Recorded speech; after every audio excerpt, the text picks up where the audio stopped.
So me and the boys in DSX were coming up with random challenges, and I had this crazy idea to do a challenge called the OG challenge, where basically the rules are you can't sprint, you can't mantle, you can't slide, basically no new movement, and you have to turn turbo building off, right? So you kind of get this OG experience.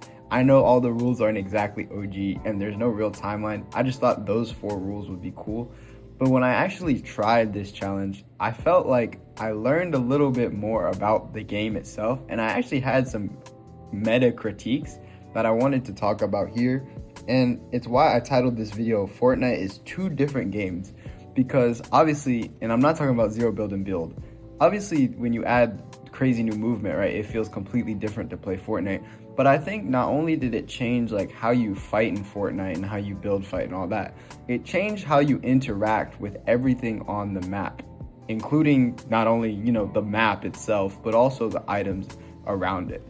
I found myself when I was playing the game without being able to sprint or mantle. Obviously, one of the biggest things in Fortnite now is that, you can sprint to wherever you want, right? You feel like you're kind of hectic, you're going all over the place as fast as you can no matter what.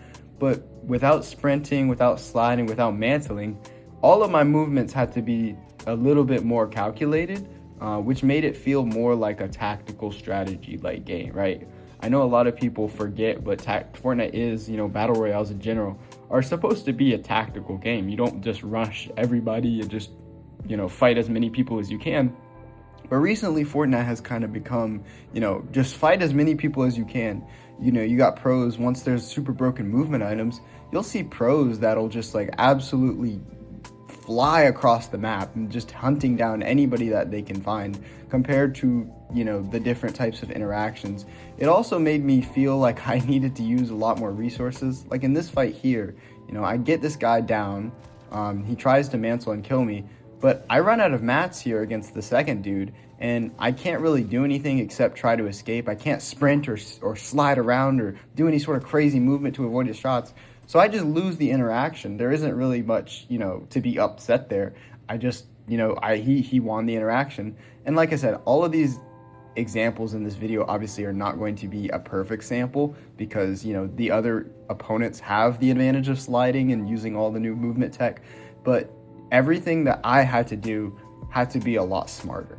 I did notice also that it made movement items like a glider, like a launch pad, a lot more important because, I wasn't just spamming them just to negate the movement time. I actually had to use them in key moments. I think I find myself in a lot of Fortnite games just kind of auto using them because you're just trying to spam yourself around the map as fast as possible to find the next opponent to fight, right? You could kill your opponent, you move on from the fight, boom, then you're just flying to the next fight as fast as possible.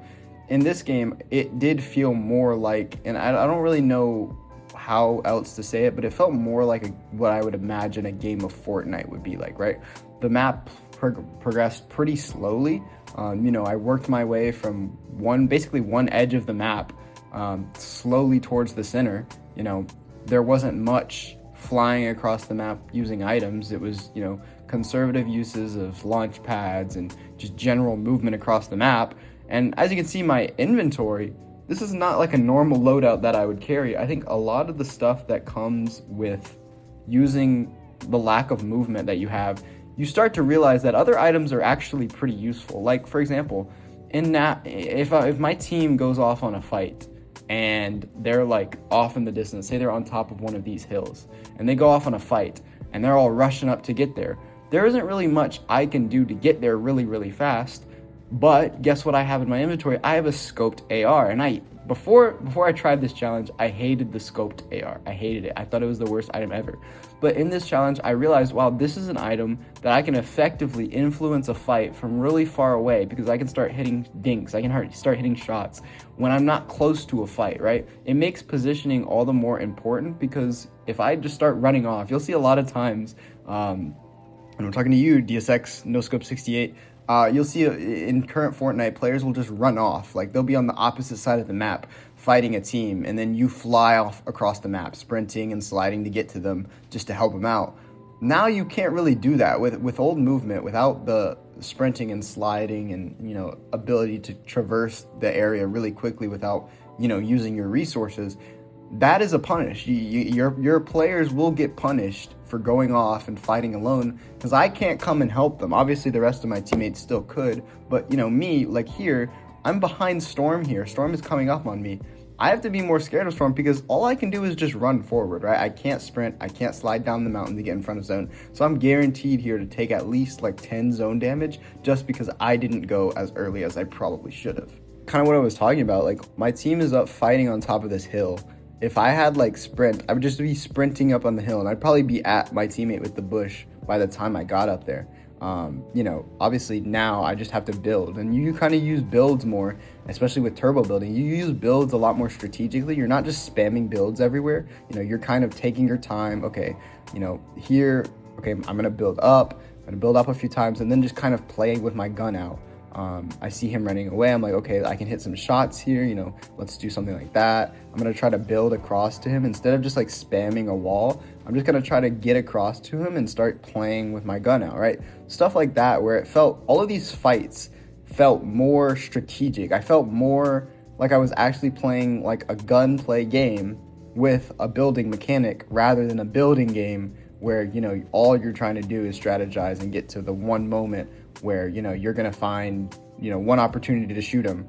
And the building became a secondary thing, which I think is the difference in the two games of Fortnite. And like I said, this isn't an observation that's like saying like one is effectively wrong, right? I'm not saying like the current Fortnite is bad or anything. It's just a different game. And I think that a lot of the stuff that comes with like maps, like I think here when I was playing through this challenge, I appreciated the map a lot more in the terms of like, you know, if there's a hill, I have to spend resources to get up it. If there's a, you know, if I have to go down a certain area, I can't just slide down it. I can't mantle on top. I have to spend a build to get to this chest, right? I think now a lot of times, a lot of obstacles that, you know, are typical in like old Fortnite map design that made the maps what they were, and, you know, you had the appreciation for the maps.